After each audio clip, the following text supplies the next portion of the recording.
this morning, and we are going to have a special announcement, I think. You want to do it at the end, Beth? Okay. Yeah, so there are ways for us to get hands-on with resilience and to really have some good conversation around it. But so I'm excited to just share a few thoughts before we kick things off. I'm Meredith Cornett, and I'm with the Forums team, and I'm also on the Climate Action team. But this kind of goes beyond climate. It really touches on several different aspects of life in our congregation and in our community. And I'm just curious if anybody has heard about a climate resilience hub before, who isn't actively working on this project as Bethany. Yes, Kathy. Well, you sent me an email. Oh, wait. What did I say? I recruit somebody from the caring committee, but of course he hasn't recruited anybody. So maybe Tom Betts will step up. We'll see. Excellent. Okay, so the caring committee does care about climate resilience. Yes. Anyways, okay, so we'll get into it. But this beautiful photo, some of you were at this event. It embodies many aspects of climate resilience in our congregation. And I'm not going to sort of point them all out, but I just really want to revisit this day, I believe June 21st, 2023, celebrating I guess miracles can involve hard work. Celebrating the hardworking miracle that is made of minerals up on our roof right now. Our solar array that is providing, I think 30%, 40% of this building's power. We're going to come back to this photo because you can see a lot of different aspects of resilience here, but let's talk about the concept itself. So Beth and I have been taking part in these interesting and inspiring work sessions by Minnesota Interfaith Power and Light. We'll talk a bit more about that soon. But the leader of that initiative, Julia Nurbon, likes to use this as her analogy for resilience. And she does it all the time, and I won't do it quite like she does, but I think it's a nice one. So you can imagine just being in a boat on a calm sea or freshwater lake, as some of our audience members do. Just a beautiful, calm day, and you got a blue sky. And you might be resilient, but you're not being asked to pull out all of your stops in the way of resilience. You can pour yourself a cup of coffee on deck, and you can walk across and hand it to your friend at the other end of the boat. But once the waves start rolling and things become choppier and you're really having to navigate and make sure the boat's headed the right direction, it's a little harder to pour yourself a cup of coffee in the first place, much less make it all the way across and give it to your friend. So you need some handholds. You might need to make sure you're wearing the right kind of shoes. You may need to ensure that you've got your baler ready. So there are just more things that you need to have in place so that you can get the cup of coffee to your friend without spilling it. Of course, the coffee may not be your top priority in this situation, but the analogy I find really helpful. So we want to be strong and resilient under blue skies and stormy skies, and that's really what we're talking about. And whether our congregation, our building is truly set for these kinds of times. I just love these photos. There are a lot of them of all the folks who gathered back in January to talk about climate justice. This is our climate justice revival. So many of you who are here today were there that day, and we could do a whole show just about that. In fact, Beth was here back in April. We were here together talking about some of the main lessons learned. Some of us unwillingly drew these rich pictures, which are still around the social hall and outside the sanctuary. We gave presentations. I think we sang a song. We developed lists and had just so much learning. visioning. And it's sort of hard to know when you've got such a big vision, where does that go? But Beth, I'm gonna see if I can move this out of our way here. I'll hopefully just slide it down so you can read it. And maybe this can go down. So there was so much information that was digested from these sessions, which were extremely lively. So it's hard to distill it down, but Beth did an amazing job with that. And so I have 2 slides here that really summarize some of the big themes that came out. So there were a number of themes around collaborations, with Indigenous organizations leading the way. How do we accomplish that? So I'm sort of trying to set the stage here for something that kind of miraculous, this opportunity that presented itself for us to participate. So lots of themes around Indigenous organizations, joining with other faith communities in these climate solutions and networks, working with community centers and programs for common work and volunteering. And as you read through these, you can kind of see these are things that UUCD is already doing, at least on some level, joining with businesses and organizations, supporting clean energy and the environment, and with our immediate neighbors on College Street. So this is one that's a little less, that we haven't done this kind of outreach very actively so far. Maybe an area for us to explore. But anyway, so many of these things coming out. I think we will be revisiting those again. And then these prominent double benefit solutions, access to local healthy food for all. We are still working on trying to do these wonderful potluck dinners with our international students at UMD. There's just different opportunities here, clean water for all, and so on and so on. So natural solutions, thinking about healthier lawns, trees, forests. We've got our green space here. There's just a lot of food for thought. And so I very naively, after Beth presented all of these learnings from the climate justice revival, stood up here and said, hey, everybody, do you want to go on a learning journey with me? We will learn what we can about climate resilience hubs, because it seems like we have so many elements of resilience here that UUCD could potentially serve in that way in our community. I had no idea what I was really talking about. I had no idea how we would accomplish that. I won't say everyone was like beating down my door to have that conversation, but I really love this graphic that sort of talks about the elements of what a resilience hub actually is. And this was at the time something being promoted by like the EPA and the Minnesota Climate Adaptation Partnership and a lot of different organizations saying, we're going to need these trusted places in our communities to survive a climate disaster, if and when those disasters occur. So elements of renewable energy and storage, been talking about having battery backup here at UUCD, meeting everyday needs, and then community collaboration. So that's one concept of what a resilience hub can be.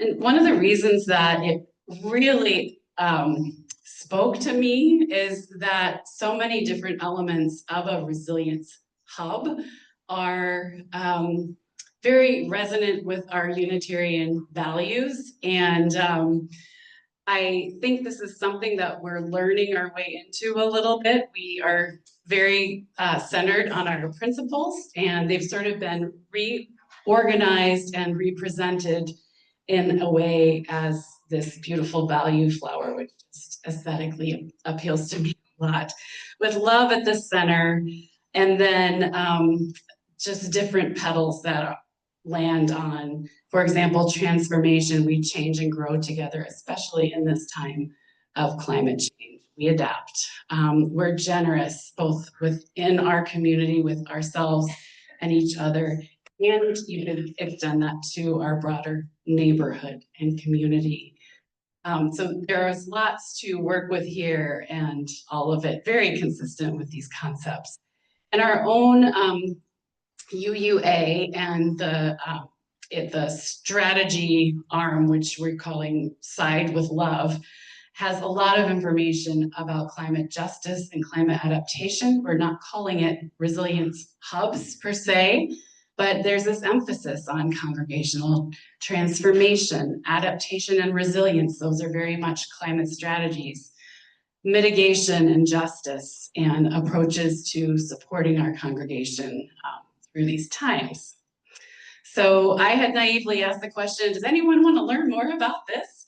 Without any idea how we were going to do that. And I can't remember, Beth, how we lucked into this connection. Email. Thank you, email. So Minnesota Interfaith Power and Light is a multi-faith organization that I'm involved with. Beth is involved with it. Others of our members have connected with them. But they offered up this opportunity. Would you like to be part of a learning network that will also potentially serve as a community practice across our state? It's the first time they've offered this.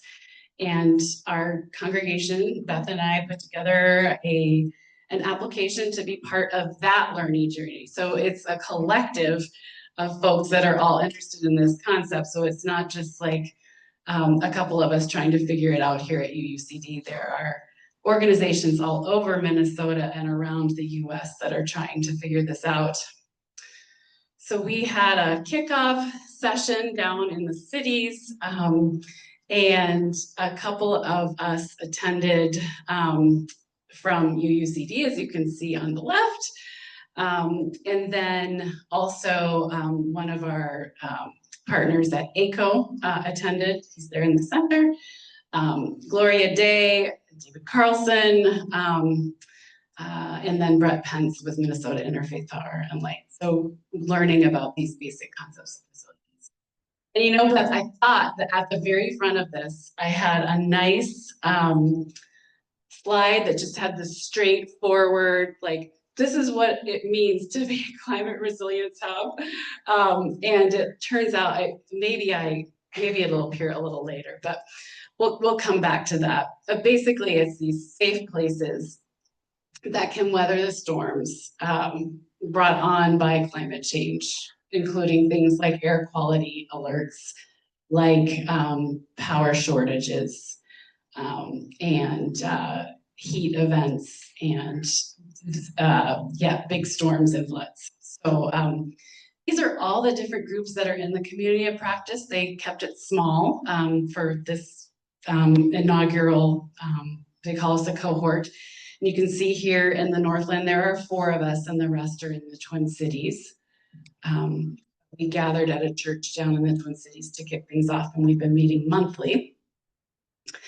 And one of our first assignments was to form a little core team of folks that could really think about UUCD and our congregation, and what are our assets? Where are our vulnerabilities?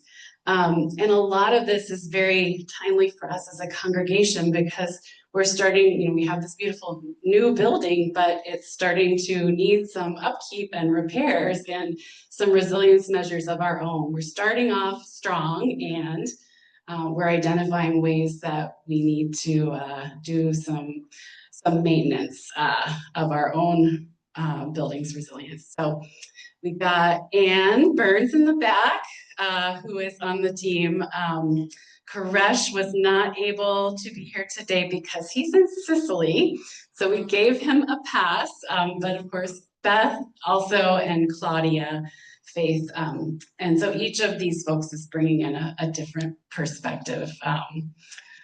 Anne is with our outdoor sanctuary team, and Claudia is representing the board, and and as Kathy mentioned, we're really looking for some caring community membership too. Although we are all on the caring committee, just like we are all part of forums. So thank you all for your efforts.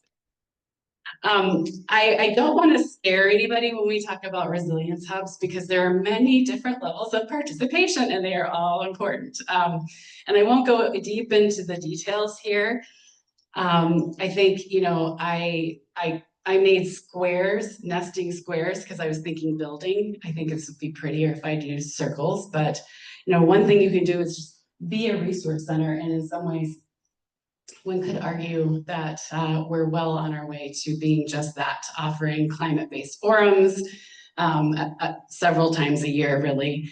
But then also offering some literature about climate change and resilience and adaptation where people can go. And then there's a level above. So every level above the level before it includes all the things in the smaller boxes. So being a drop-in center is a step above that. And so an example of that could be if we have air quality alerts in Duluth, we have a building that with filters that it has relatively green air quality. If someone in the neighborhood is struggling, then maybe this is a place where they could come and breathe some clean air for a little while. Or in a power outage, we have a battery, they could charge their phone, things like that. So then there are many levels above this. Do we want to be an evacuation center? Not necessarily, but I live in the little town of Friedenberg, or township of Friedenberg, and our tiny community center was poised to serve as an evacuation center as we were being flooded was the concern last spring. And so I don't really know what this means, but it's something we could learn about and find out if there's something we can offer. And then a full-blown emergency shelter is something different altogether. So I have a frequently asked question sheet about all of this, and we're not signing up to be an emergency shelter. We decide to be a hub. So this is something for us to think about, is probably down in this area here. So I wanted to just come back to this. Our core team is actually meeting today for the first time, our first full meeting.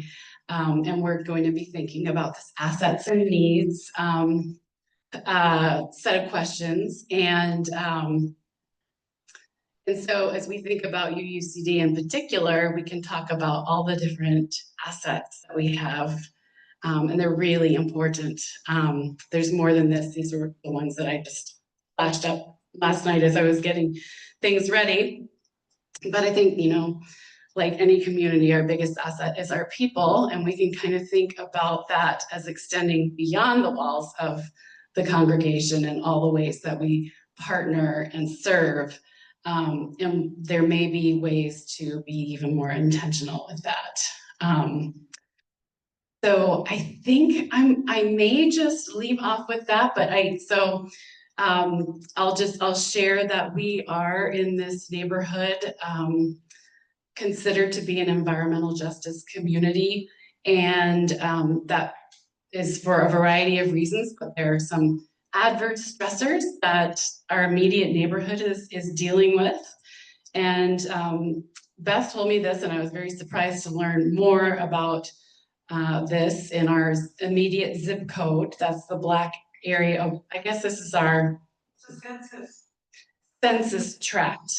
So I think we're the green dot, and that's our census tract. And more than 35% of households in this area are below 200% of the poverty level. So that is enough to qualify as an environmental justice neighborhood. So these are things to look into. So that's our immediate neighborhood, our broader neighborhood. Is there some way for us to be in a network with our partners who are also going through this cohort of Resilience Hub community of practice? And maybe that's a whole different level of coordination. So I offer these as thoughts, and my goal today is really to just get some I guess feedback. So we have an assignment as the Resilience Hub core team this month, and that is really just putting some of these concepts out there. Some of you may be familiar already, and some of you may be hearing about it for the very first time, and just getting thoughts, perceptions, reactions. This meeting is being recorded. I probably will not be writing down a lot of notes, but I will be revisiting the recording to just get any feedback and make sure we get that very in a very detailed way. So I would love it if someone could pass the mic and we could just hear what people have to say or questions you might have. Question?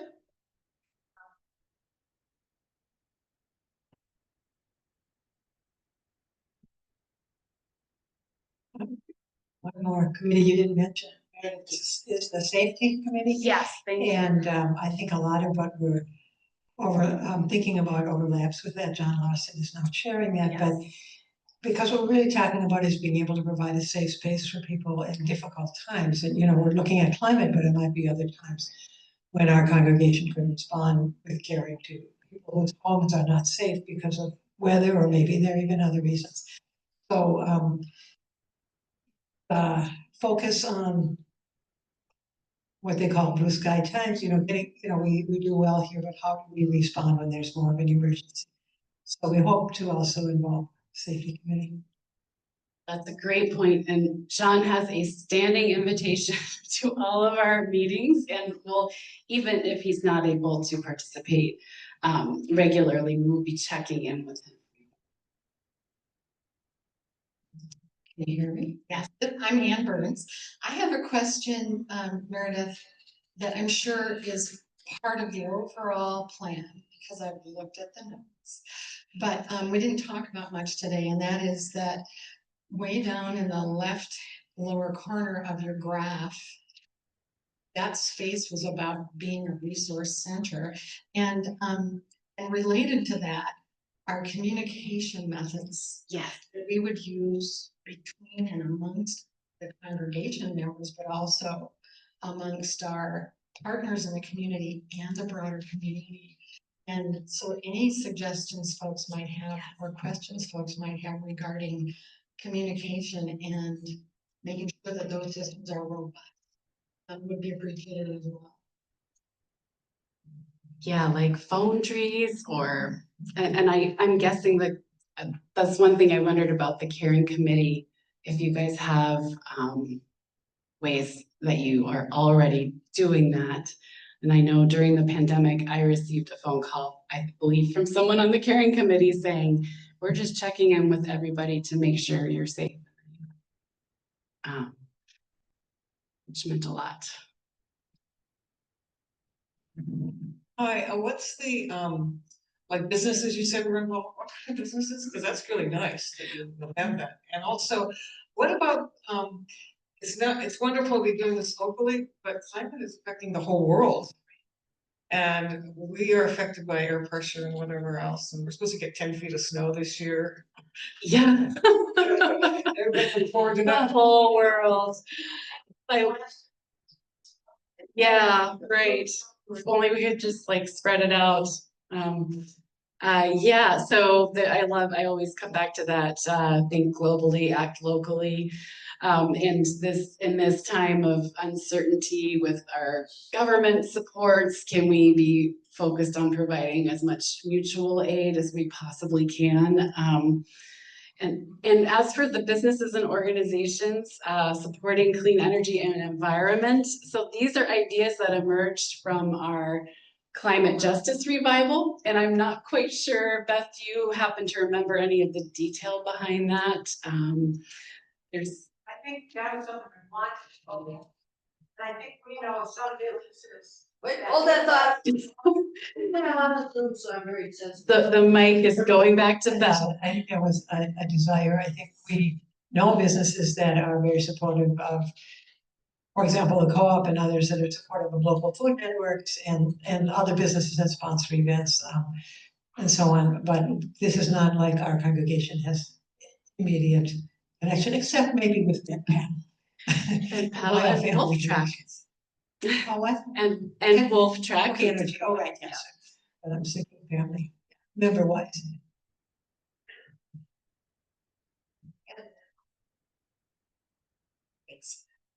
I have often admired our location because of the College Street neighborhoods.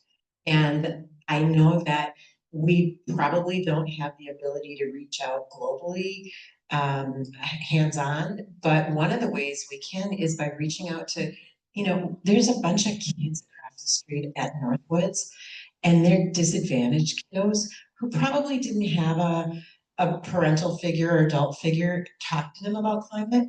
So there's an opportunity that's crazy available for us. And UMD and Scholastica, those kiddos will probably go global with what they know and what they embrace. We already look like a climate building. When I ask people, have you driven down College Street? Yeah, okay, what do you think that building is? I set them up, right? Because, we don't have a cross, right? And so we already look like a climate building. People see our solar panels. So I think one of the ways we can be global is by reaching out to those kiddos that are going to survive us and make a difference. So I know we haven't had the energy to do that, and the designated people to do that, but what a great opportunity. It's the young adults, the teenagers that are right across the street. I so love that. And if we are going to be doing more outreach in our neighborhood on this topic, we're gonna need help for sure. And we've started some beginning conversations on this topic with UMD, Jonna Corpy, who is the sustainability director there, and there are a couple. Troy on our board helped us to connect with some folks at Scholastica who aren't really thinking in terms of their own climate resilience plan right now, but if we have kind of a community that's thinking about that, and yeah, so I think to me that's an area where we need the most. Well, there's a degree at UMT. Yes. Oh, Yes. Thank you. Anyone else have a question or comment? I want to know if this is making anybody nervous. in what way? So I guess, just, I guess anyway, but I was just thinking, so I'm looking, I don't mean to call you out, Blanche, but I know that the board is thinking hard about, just all of our financial needs. And we've had conversations too about like, how can this be beneficial to meeting the needs? I like not being some like a sideshow that's like funneling off energy and time and resources. I feel like we want to bring up all the comments that and all the feelings.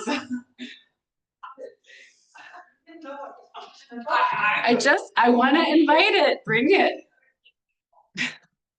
So thank you.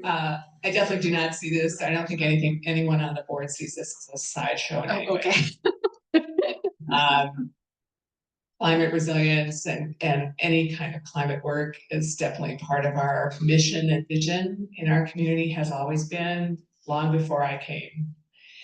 I find this presentation very interesting, and I can see the energy behind it, and I think that's exciting. So I think for any faith community, living out their values in tangible ways is really important.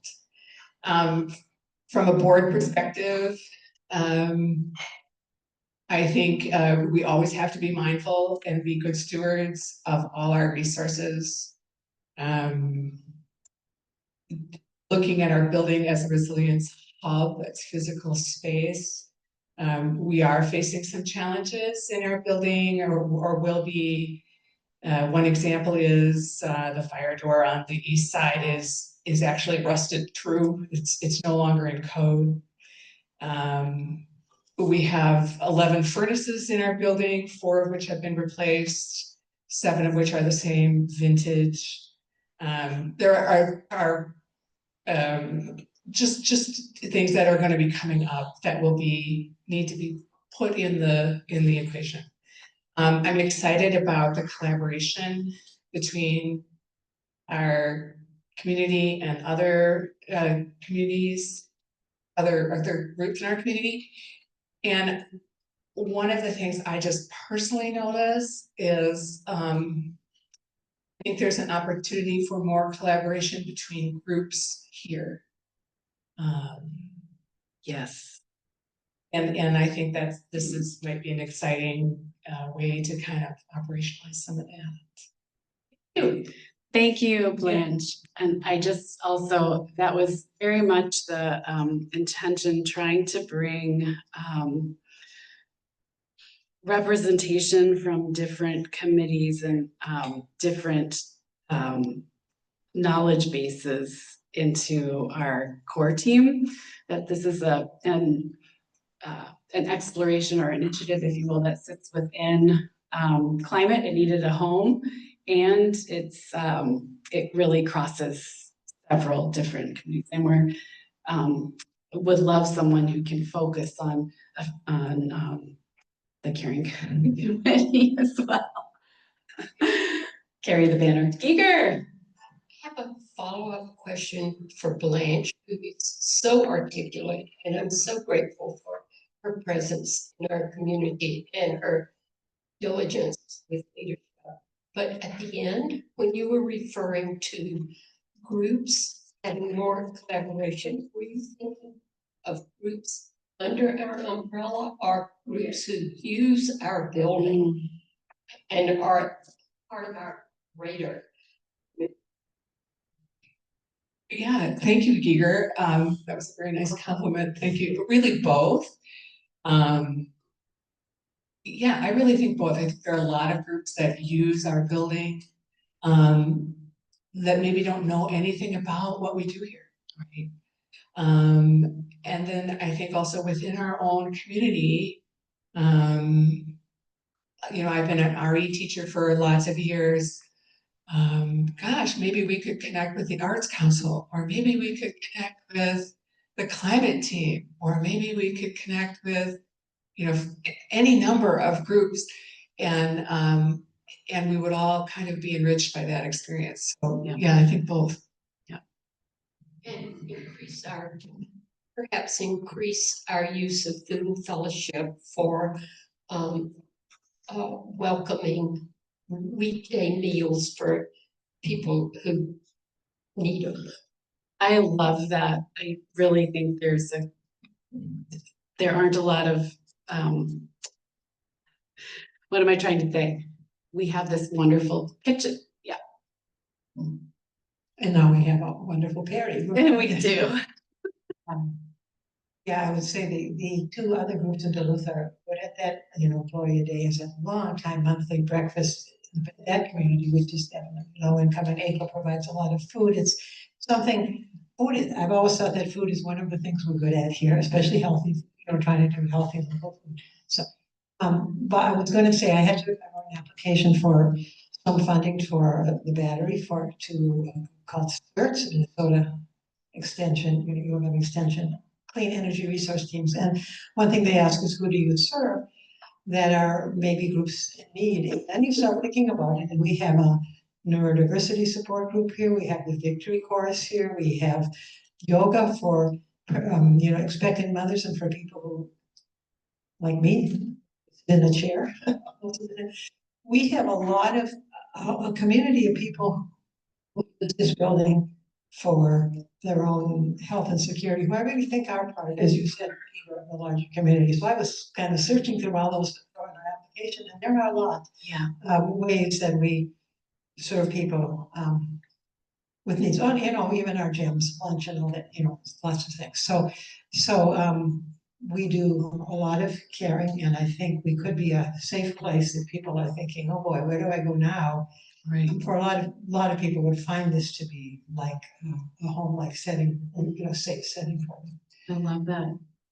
Yeah, and I think that's that may be our next level of engagement, trying to have some meetings and conversations with all the different, maybe it's not all the, like, everybody in every group comes and has a meeting with us, but some of the leaders of like the Victory Chorus and the yoga group, all the folks who are. You mentioned University Nursery School. Yes.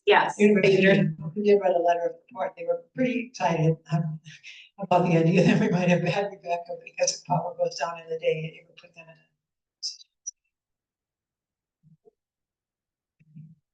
So I'm excited listening to Barbara and Beth, their ideas. I'm excited now. I want to go over and somehow figure out how we can work our building more. And I remember we used to have movies that we would show on.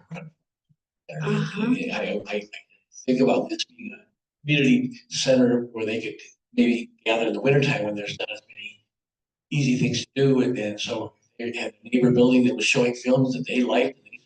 And Yeah, we had a community night, one night place for networking. I love, yeah, love that.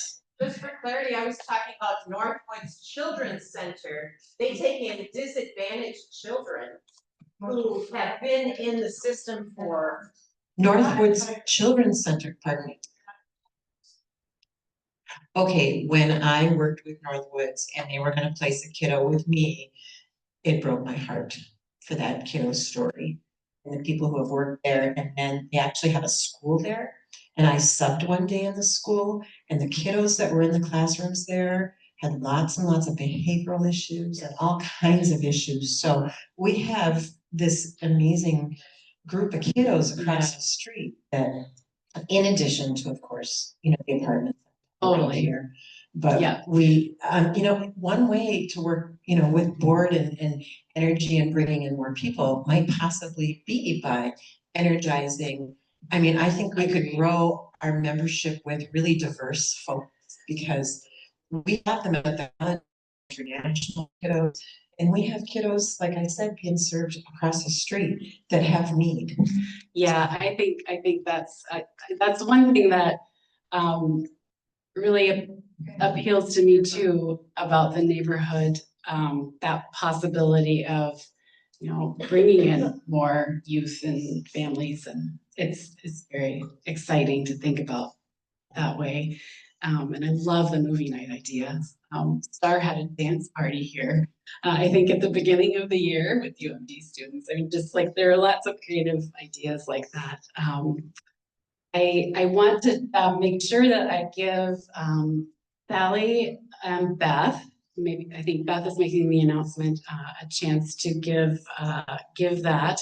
And I also just want to make a plug for, there will be a lot of different ways for people to like join in this learning. And one of them I think is happening, looking at this schedule, which is the curriculum for Interfaith Power and Lights cohort that we're in, doing some real emergency preparedness workshops and bringing in some of the safety folks from St. Louis County and so on. Great opportunity to partner with our Safer Congregations team and the work that John Larson is leading. So I'm just going to keep trying to get it through and connect, and like a few folks have expressed your interest in maybe helping out with some of our local outreach, whatever that ends up looking like, and we will need you. So anyway, just thank you so much for being part of the conversation. I think there's a little more. Is there maybe time for one more question, or should we go straight to our announcement and make sure we? Okay, great. And then we can kind of keep talking. This is a slightly off the topic, but certainly environmentally related. And on the, think of the UU values, it's in the justice range, where something that has just popped up in the last week or so is the issue of non-disclosure agreements and the potential data center going into Hermantown.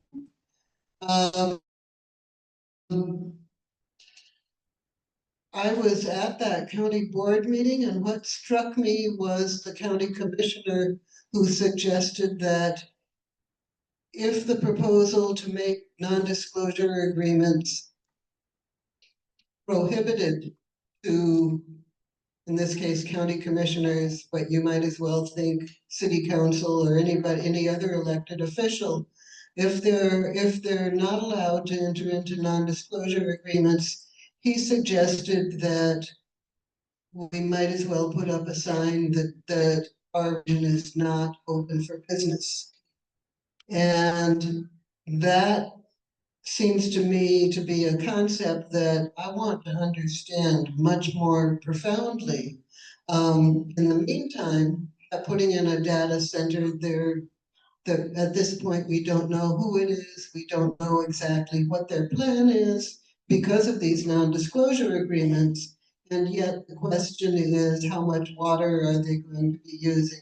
How much electricity are they going to be using, and will that be fossil fuel related? And so the environmental implications are very large, and that's coming up at a Hermantown City Council meeting tomorrow night. Maybe a topic for a future forum, and if anyone wants to attend that meeting tomorrow night, you can ask Sue for more details.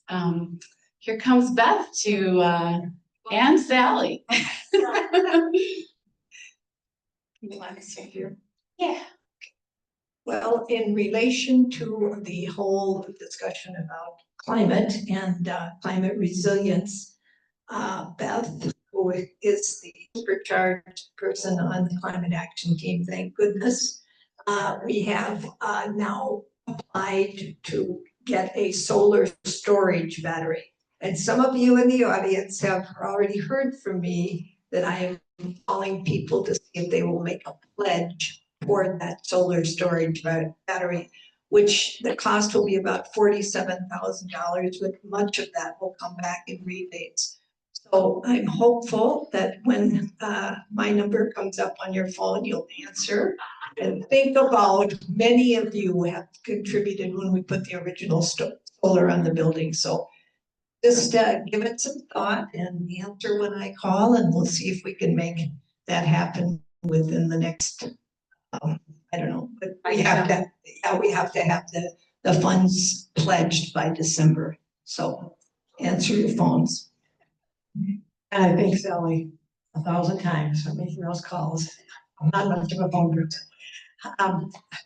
But we are getting there, and that's good. And, you know, little by little, which means contribution or pledge by pledge. So, and we're hopeful, we're gonna hear about the grant from CERT by mid-December, and we're doing preliminaries to apply for a state rebate now.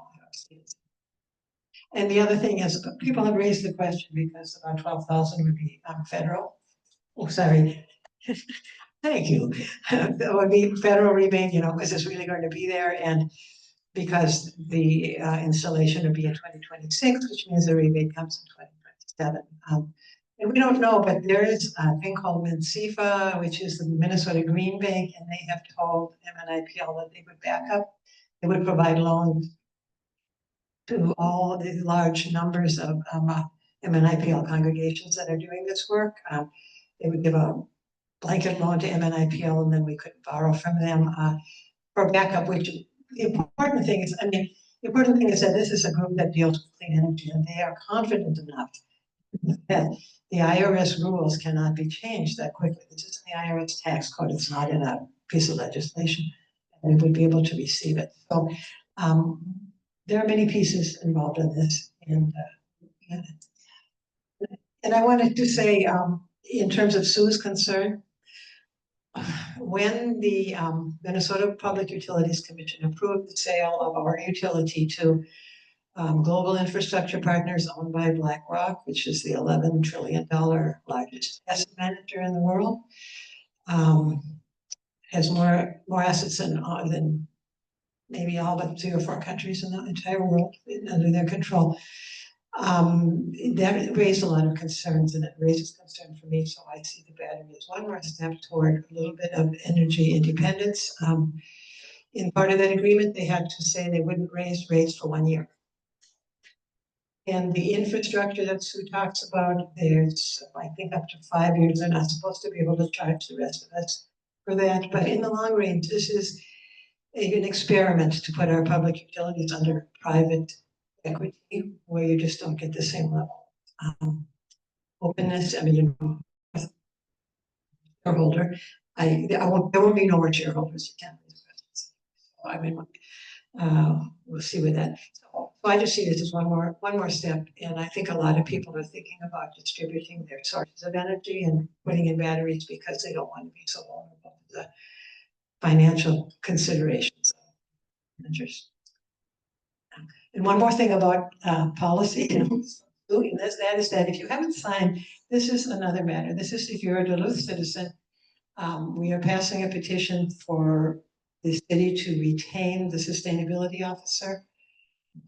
Some of you may know that Mindy Granley, who came from UMD to the city, did a phenomenal amount of work raised in grants, in partnership a lot with Equilibrium 3, close to $50 million for work in our city and lead pipes and energy systems and so forth. And she left for the state, work for the state in February, and they haven't filled her position. And in July, they canceled their listing for the position. So there's a petition saying to the mayor and the city council who passes the budget, it's important that we have a sustainability officer because we're leaving money lying on the table right now. At this moment, there are grants that are gone. So at this moment, there are grants from the state for putting solar on public buildings, and the applications end November 5th. Then there's nobody in the city. So if you haven't signed it, fine. You can also get it online, or you can grab a form and take it and have your friend sign it and bring it back here. So, yeah. Thank you so much. Those are three really important and relevant topics to what we've been discussing today. And Giger has her hand up also. I think I am going to go ahead and close out our. That's good. Okay. I want to speak to the group. Oh, perfect. Okay. So I'm going to close this out and say thanks so much for being here again, and always need help with putting things away. Next week, we are going to have UUCD Board of Trustees as our featured speaker, and so have a chance to learn and ask more from them. But thank you, everyone. I'm going to close this now and give the mic to Giger. Walk away. I beg your indulgence. I'm offering free food this